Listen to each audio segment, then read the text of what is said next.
आप sir India 500 air buses खरीद रहा है, और हमारा ये हाल है कि हमारे प्राइम मिनिस्टर कहीं जाते हैं तो मलेशिया वाले हो या कोई, वो हमारा एरोप्लेन ही रोक लेते हैं, कहते नहीं। उससे पहले जो उनकी मुलाकात हुई है वैंगली से, जो कि टॉप डिप्लोमेट हैं, यानी सर वजीर खारजा से भी ऊपर हैं, उनके जो और फॉरेन। खालिस्तान तहरीक के सरकर्दा रहनुमा को कनाडा में कत्ल कर दिया गया है। भारत की मशरकी रियासत पंजाब की अलहदगी की तहरीक चलाने वाले सिख रहनुमा हरदीप सिंह को कनाडा के इलाके सरे में गोली मारी गई है। सिक्योरिटी स्टेट वाला आइडिया आप देखते हैं तो एक पैरेलल वे में आप देखें तो फिर आपकी तालीम का बजट कैसे होगा?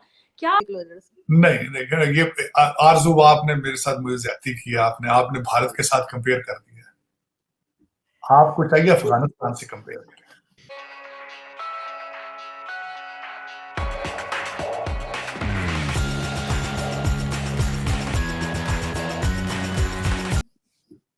आपको चाहिए कि कहा करें कि वजीर आजम मोटरसाइकिल पर मलेशिया चले गए, क्योंकि मोटरसाइकिल फेवरेट जो है सवारी है तालिबान की।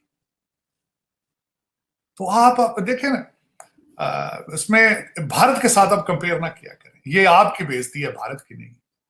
उसकी वजह यह कि आपने बड़ी मेहनत की है इस मुकाम पे पहुंचने के लिए। 76 साल लगाए आपने इस मुकाम पे पहुंचने के लिए। दुनिया की जलालतें खैरात इकट्ठे करने में आप 76 साल आपने लगाए, बड़ी मेहनत की आप। देखें, मैं खुद, बल्कि मैं आज यकीन करें वो कश्ती डूबी है, मैं खुद समझता हूं मैं कश्ती का सवार हूं, क्योंकि मैं भी तो यही कुछ हुआ है ना। मैं यहाँ पे एज ए स्टूडेंट आया तो मैं पढ़ के वापस चला जाता ना। मेरे बड़े भाई वकील थे, मुझे अक्सर कहते थे, यार कि तू पढ़ने गया था, तू वहीं रह गया, तुमने हल्फिया बयान देकर गए थे कि मैं स्टूडेंट और मैं वापस चला जाऊंगा, लेकिन बाद में तूने इमिग्रेशन ले ली वहां पे, तुम्हारा जमीर तुम्हें मुलामत नहीं करता। ये मेरा बड़ा भाई वकील था खुद, वो मुझे खुद बोलता कहता था। मुझे खुद लगता था यार कि मैं पढ़ने आया था, चाहिए था पढ़ के वापस चला जाता, लेकिन मैं भी उस किश्ती का सवार हूं, उस किश्ती का वही उसका हिस्सा हूं मैं भी। और मैं रिजेक्ट हूं, पाकिस्तान से मुझे रिजेक्ट किया गया था, आज भी रिजेक्ट हूं। आज आप कह रहे हैं कि वो जो बंदे जो वीजे लेके चले जाए। आरजू, मैं आपसे ये पूछता हूं, मैं मेरे पास तो 2 पोस्ट ग्रेजुएट डिग्रीज हैं अमेरिका से। अगर इजाजत दें तो मैं कल लेकर आ जाऊं पाकिस्तान, मुझे चपड़ासी लगवा देंगे किसी दफ्तर में आप? सर ऐसा होता मैं खुद ना लग गई होती, मैं खुद घर बैठी हूँ। मुझे किसी सरकारी दफ्तर में मैं चाय लेके आ जाऊं, मुझे लगवा देंगे 2 पोस्ट ग्रेजुएट डिग्री के साथ, तो मैं आ जाता हूं पाकिस्तान। आप कहते हैं कि ये बच्चे क्यों भाग रहे हैं? लेकिन सर किसी को सजा होगी, प्राइम मिनिस्टर ने ये तो कह दिया कि जी जो शोक मनाया जाएगा पूरे मुल्क में। आज उन्होंने कौमी परचम जो है वो भी सर नहीं, किया। इन्होंने ये किया है, एफआईए वालों ने 10 लोगों को पकड़ लिया है, अब उनसे 10-10 लाख लेके छोड़ देंगे। देखिए ना, ये तो जब पता है हम हैं कौन। आरजू, मैं सारी जरब तकसीम दी है, मैंने इधर से भी देखा है, उधर से भी पूछा है, ये भी किया है, वो भी किया है। मेरा रिजल्ट है कि हमारा डीएनए इंफीरियर डीएनए। मैं जब ये सोचता हूं कि हमारे आईवी लीग स्कूलों से पढ़ के यहां से जाते हैं, आईवी लीग स्कूलों से पढ़ के गए, येल से, हार्वर्ड से, कोलंबिया से, ऑक्सफोर्ड से, कैम्ब्रिज से, जिन स्कूलों की उम्रें 400-400 साल है, उनकी तालीम भी आपका कुछ नहीं बिगाड़ सके। आप फराडिये हैं बाय नेचर, आप धोखेबाज बाय डीएनए, आप सेल्फ सेंटर्ड हैं, आपको पता ही नहीं कि वफा अपने मुल्क के साथ क्या चीज है।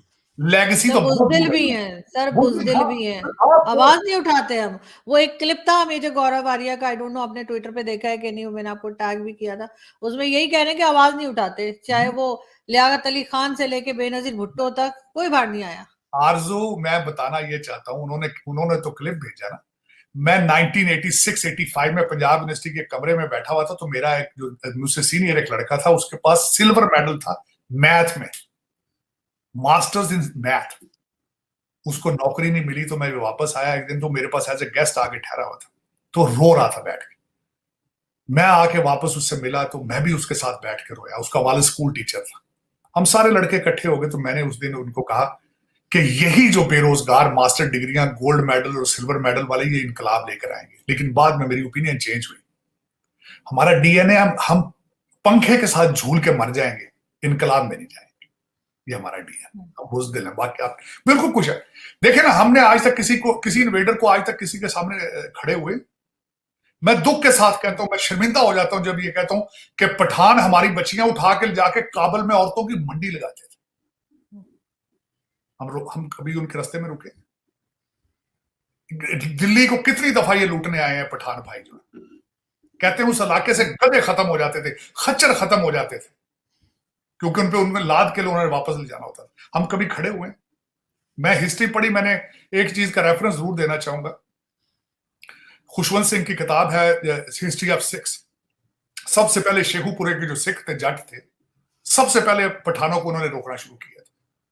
फॉरेन ऑफिस के डायरेक्टर हैं, उनसे उनकी 3 घंटे मुलाकात रही, तो इनसे रही कोई आधा घंटा प्रीमियर शी से, लेकिन ये अच्छा मैसेज गया कि एकदम जो बिल्कुल तनाव था दुनिया में, वो उसके नतीजे में जरा ठहराव आ गया, ठीक है। और इस मुलाकात के बाद जो है, अब जाहिर है कि अगले हफ्ते, यानी अब जो चाइना के वजीर आजम है वो यूरोप में है, और इंडिया के प्राइम मिनिस्टर जो हैं वो वाशिंगटन का उनका दौरा, जो कि स्टेट विजिट है, जो कि जाहिर है जिसमें देख रही दुनिया के क्या, मतलब बहुत अच्छा उनका रिसेप्शन हो रहा है, सब कुछ हो रहा है। लेकिन बात वही कि क्या वो किसी कैंप में जा रहे हैं, और वो कैंप में अगर जा रहे हैं तो उसका इंतजार हो रहा है यहाँ पे उनके खत्ते में, ठीक है, यहाँ पे खत्ते में इंतजार हो रहा है बेशुमार पाकिस्तान। मैं इस बात को समझने में, देखें, पाकिस्तान के साथ इंडिया का इस वक्त इशू नहीं है। अमेरिका अगर इंडिया को हेल्प कर रहा है तो वो चाइना के अगेंस्ट कर रहा है, पाकिस्तान के अगेंस्ट नहीं कर रहा। ये बात बिल्कुल इस वक्त जो के ब्लॉक है ना, जैसे हमारा क्यू ब्लॉक है ना, यहाँ पे आपको पता है फाइनेंस का क्यू ब्लॉक है, तो हमारा क्यू ब्लॉक को समझ नहीं आती बात मईशत की, और उधर के ब्लॉक को समझ नहीं आती कि क्या इशू है। तो उधर के ब्लॉक वाले फंस गई उनकी सुई पाकिस्तान में, लश्कर तैयबा ये फलान। हालांकि उनको अमेरिका जो सपोर्ट कर रहा है वो कर रहा है चाइना के अगेंस्ट, वो उनको हिम्मत दिलाता है, उठो बच्चे उठो, चाइना के खिलाफ कर जाओ। वो फिर लेकर जाए पाकिस्तान क्या करेगा, अफगानिस्तान में क्या होगा, इधर क्या होगा। भाई छोड़ दो पाकिस्तान को, और शुक्र खुदा का करो कि वेस्टर्न बॉर्डर नहीं खुला हुआ, शुक्र करो खुदा का वेस्टर्न बॉर्डर नहीं खुला हुआ। आपको ऊपर से, अल्लाह ना करे कभी ऐसा हो, लेकिन ऊपर से फौज बुलानी पड़ जाएंगी आपको, जो चाइना की आपने भेजी हुई है सारी हिमालयास पे, तो सारी भेजनी वापस बुलानी पड़ जाएंगी। तो ये सुकून रहे यहाँ तो बेहतर है। पाकिस्तान इंडिया का इशू उस तरफ है, इशू वहां खड़ा हो रहा है। उनको बेवकूफ समझते हैं कि वो एक सिक्योरिटी स्टेट में डिफेंस के बजट की बजाय वो ये कुछ ये ना समझें कि हमारे बस में नहीं है, इख्तियार में नहीं। हम लोग इंटेंशनली और लॉजिकली आप इस चीज को सोचें कि अगर आप बजट का इतना रखते हैं, और नॉट जस्ट बजट में, इसमें सिर्फ सिक्योरिटी का बजट इस तरह से ना रखें। कारोबार आप गिन लें कि अगर सिक्योरिटी स्टेट के अलावा किसी का कारोबार है तो वो मुझे बताएं। और इन सारे मामलात में आप अगर तालीम का बजट रखना शुरू कर दें, तो ये तो आज का जो पीटीआई ने सोशल मीडिया देख के रोना डाला था, तो अब अगर तालीम आ गई, शऊर आ गई, तो फिर हमें सिक्योरिटी स्टेट की जरूरत वैसी नहीं रहेगी। तो मेरा नहीं ख्याल कि ये दोनों चीजें साथ साथ कभी भी चल सकती हैं। और ना मैं ये समझती हूँ कि एकदम से कुछ तब्दीली आएगी, थोड़ा थोड़ा करके शायद में भी बेहतरी की तरफ हम जाएं। आपने देखा हमारे पड़ोसी मुल्क में कोरोना के टाइम पे जो भर्तियां होनी थी, उन्होंने तकरीबन 6 से 7 लाख जो है वो भर्तियां कम की हैं अपनी फौज की। तो हालांकि वो एक बड़ा मुल्क है और सिक्योरिटी के लिहाज से बजट बहुत है उनके पास, 80 बिलियन यूएस डॉलर का बजट है उनके पास सिर्फ डिफेंस के लिए। तो हमें भी जरूरत है। मैं ये हरगिज बिल्कुल नहीं कहती कि नहीं है, हमारे करीब अफगानिस्तान है, इंडिया है, कुछ हद तक ये जरूरियात हमारी जरूर हैं, लेकिन एट द सेम टाइम हमें उस लेवल की हमें जरूरत नहीं है। टैंक, हमें तोपों की, उन चीजों की हमें तालीम की जरूरत थी, लेकिन वो नहीं हो सकता। एक टाइम पे ये दोनों काम नहीं हो सकते। तो चलिए उसको तो मैं छोड़ देती हूँ। मैं कहती हूँ कि आप तालीम को इतना वो आप नहीं प्रेफर कर सकते। अगर आप सिक्योरिटी स्टेट में हैं तो आप कहीं भी दुनिया में चले जाएं, तब आप उनको नहीं लेकर साथ चलेंगे। तो कम से कम चले सेहत के मामलात पे बात कर रहे हैं आप सेहत का बहुत बड़ा मामला है ना, आप चीजों पे बात कर लें कि उस पर इन्वेस्ट करें, मयार जिंदगी थोड़ा हमारा बेहतर कर दें। तालीम को हम डिमांड ही नहीं करते। हमें पता है तालीम और सिक्योरिटी स्टेट साथ साथ नहीं चल सकते।